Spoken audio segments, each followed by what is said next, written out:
Hello, कैसे हैं आप। आज की हमारी कहानी का नाम है बहू का काम। मुक्ता, कहाँ हो यार, तुम्हारा कहीं पता ही नहीं रहता आजकल। स्नेहा ने गेट खोलकर अंदर आते हुए कहा। कहीं नहीं स्नेहा, यही घर घर पर हूँ और कहाँ जाऊँगी। मैं कोई नौकरी थोड़ी करती हूँ जो मुझे कहीं जाना पड़े। मायूसी भरे लहजे में मुक्ता ने कहा। क्या हुआ, तू बहुत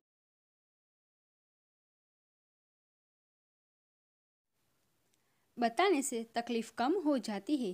क्या बताऊं स्नेहा, जब से मेरे छोटे देवर की शादी हुई है तब से रोज मेरी सासू माँ मुझे कुछ न करने के ताने सुनाती रहती है, जबकि देवर देवनारी सहित सारे घर का काम मैं ही करती हूँ। पर देवरानी नौकरी करती है और अपनी कमाई से कुछ पैसा सास के ऊपर खर्च कर देती है। तो सास को लगता है कि मैं कुछ करती नहीं, निठल्ली हूँ। देवरानी बाहर काम करके थक जाती है और मैं सुबह से रात तक सारा काम करके भी थक नहीं सकती। आराम करने जाऊं तो सासू माँ तुरंत बोल देती है, ऐसा भी क्या पहाड़ उठा लिया कि थक गई हो।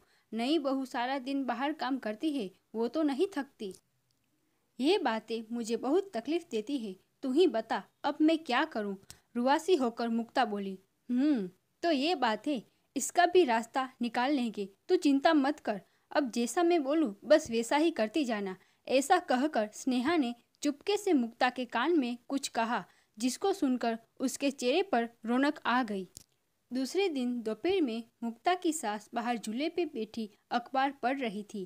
तभी स्नेहा ने बाहर से मुक्ता को आवाज देते हुए भीतर प्रवेश किया। बधाई हो मुक्ता, तुझे बहुत बहुत बधाई। मुक्ता की सास सुषमा जी ने अचरज से पूछा। किस बात की बधाई दे रही हो तुम मुक्ता को। आंटी जी, मुक्ता की नौकरी लग गई है, एक बढ़िया स्कूल में। सैलरी भी 25,000 है। अब मुक्ता भी काम करेगी। कुछ वैसे तो कुछ करती ही नहीं, बस घर में बैठी रहती है। ऐसा सुनते ही मुक्ता की सास ने मुक्ता से पूछा, तुमको क्या जरूरत है नौकरी करने की मुक्ता। अमित अच्छा खासा कमा लेता है, तुम्हें किस चीज़ की पड़े यह नौकरी करने की सूझी। माँ जी, परेशानी बस इस चीज़ की है कि मैं कुछ करती ही नहीं हूँ। बैठे बैठे बोर हो जाती हूँ। तो घर का काम कौन सा काम माँ जी। रोज आप ही तो कहती है कि करती ही क्या हो कि थक जाती हो, और फिर ये कोई ज़रूरी थोड़ी है कि मैं ही घर का काम करूँ। सोचा मैं भी अब कुछ काम करूँ।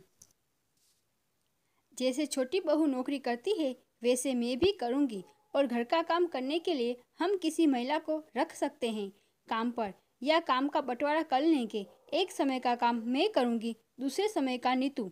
अब माँ जी आंखें फाड़े मुक्ता को देख रही थी। धीरे से बोली, हाँ यह भी ठीक है।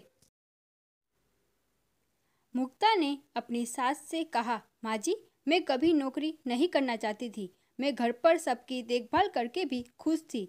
पर मेरे काम को आपने कभी काम नहीं समझा, उसे कभी किसी गिनती में नहीं गिना।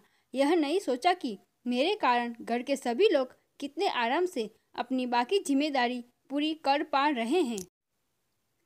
क्योंकि घर की सारी जिम्मेदारी मैंने उठा रखी है, इसीलिए मुझे भी नौकरी करने के बारे में सोचना पड़ा, ताकि आप सबकी नज़रों में मेरे काम की भी कुछ कीमत हो। मुक्ता की बात सुनकर उसकी सास बोली, हाँ बेटा, मुझसे गलती हुई। जो मैं तुम्हारे काम को छोटी बहू से हमेशा कम समझती रही, मुझे माफ़ कर दो। स्नेहा ने मुक्ता को देखकर मुस्कुराते हुए